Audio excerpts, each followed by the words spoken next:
c'était le premier thon que j'ai pris, mon premier thon. Voilà, quand j'étais jeune, j'allais avec mon père, on a pris des thons. Mais le premier que j'ai pris seul, moi, ça m'a un peu, tu vois.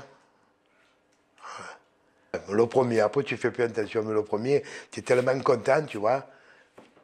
Ça t'impressionne un peu. Quand c'est toi qui le prends. Après, j'en ai vu prendre. Hein. Disons, découvrir une grotte qu'on connaît mal, surtout qu'à l'époque, c'était avec des éclairages qui étaient très faibles. Les grottes, il faut dire que c'est des endroits très dangereux pour la plongée, il faut être extrêmement prudent. Donc on y va à très petits pas et voilà. Ça, c'est vrai que c'est des choses que je n'oublierai jamais. Première plongée dans la grotte des 3 pépés à La Ciotat, voilà. Avec le plongeur d'ici, on ne savait pas où on allait, vraiment. J'ai nagé avec les dauphins, il y avait 2 gros dauphins au mois de juillet il y a 10 ans, une dizaine d'années. J'ai levé tout, hop, j'ai mis le masque, les palmes, j'ai nagé à côté d'eux, presque à les toucher. Ils ne se laissent pas toucher, hein, à 10 cm, 5 cm. 2 gros, 2 très gros. Voilà, j'ai nagé un petit moment. Voilà, c'est des moments gravés à vie. Une petite anecdote, c'est surtout par rapport aux touristes hein, qui viennent visiter Marseille, qui viennent sur les tables et qui posent des questions, je dirais, un peu idiotes, voire dire beaucoup idiotes. Comme il y a une touriste, il y a à peine 3 jours, qui touche le poisson comme ça, qui me dit « Mais madame, catastrophée, pourquoi il est mort votre poisson ?» Je lui dis « Pourquoi il est mort ?» Parce qu'il n'est plus dans l'eau. Ça fait 1 heure qu'il est sur la table, donc forcément, il est mort. « Ah non, non, non, c'est pas normal. Il ne faut pas le laisser mourir comme ça. » Voilà. Quelque chose qui est d'actualité, parce qu'en fait, on est sorti avec une structure dont j'ai oublié le nom, qui prenait en charge des adolescents qui souvent venaient de l'étranger. Et là, c'était un jeune Irakien de 14 ans qui avait fui l'Irak, donc je crois que c'était il y a 3 ans. Et vu son parcours, puisqu'il est arrivé en France à 14 ans, sans aide d'adulte, il avait vu des choses étonnantes, il ne supportait pas l'autorité. Et donc on les emmène en mer, on ne les avait pas briefés, c'était la première session.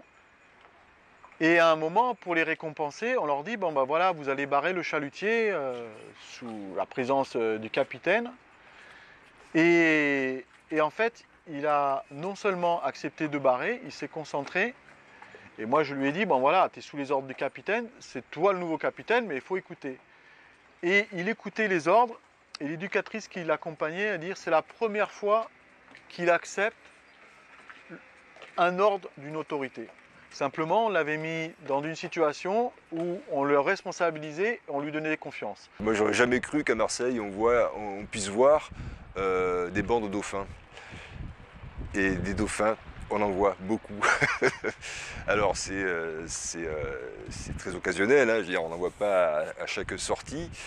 Mais par exemple, l'année dernière, je me rappelle en revenant d'une sortie plongée au Planier, en revenant, on a eu un festival de sauts de dauphins qui ont tourné autour du Vaillant, là, c'était magnifique. Et voilà, ça fait chaud au cœur, quoi. C'est vrai que c'est un spectacle, je ne pensais pas que ça allait m'émouvoir autant, quoi. Voilà, je m'étais dit, enfin moi dans mon inconscient, je me disais oui les dauphins, c'est gentil, c'est joli, c'est bien bon. Mais bon, mais c'est vrai quand on les voit, ça fait quelque chose, quoi. C'est sympa. Sur cette plage, bon, c'est un mauvais souvenir, mais après c'est la réalité justement de ce lien entre notre activité et la ville. C'est que en organisant une compétition, on arrive le matin tôt sur la plage et qu'on s'était aperçu qu'il y avait eu une fête d'étudiants qui avaient fêté leur bac la veille au soir. Et qu'on s'était retrouvé avec des canettes, des bouteilles de verre cassées, des bouteilles de verre cassées et plantées dans le sable. Donc, en fait, un comportement vraiment un peu irrationnel et pas du tout dans l'esprit que nous, du moins, on développe. Et on s'était retrouvé à devoir ratisser l'intégralité de la plage, quitte à prendre 2 heures de recul sur notre compétition, de façon à ce que les enfants puissent courir sur le sable sans marcher sur des morceaux de verre. quand j'étais petit, je venais avec mon père pêcher ici. On pêchait parce que c'était un coin de pêche pour les Marseillais qui habitaient même très loin à l'époque. On venait en vélo. Voilà. Et l'anecdote que j'ai, c'est que mon père me disait, je lui disais, mais pourquoi tu ne viendrais pas habiter ici? C'est bien. Regarde, il y a la mer, tout ça. Quand on est enfant, on posait ce type de questions. Et mon père me dit, ah non, ici, c'est trop de travail pour les maisons.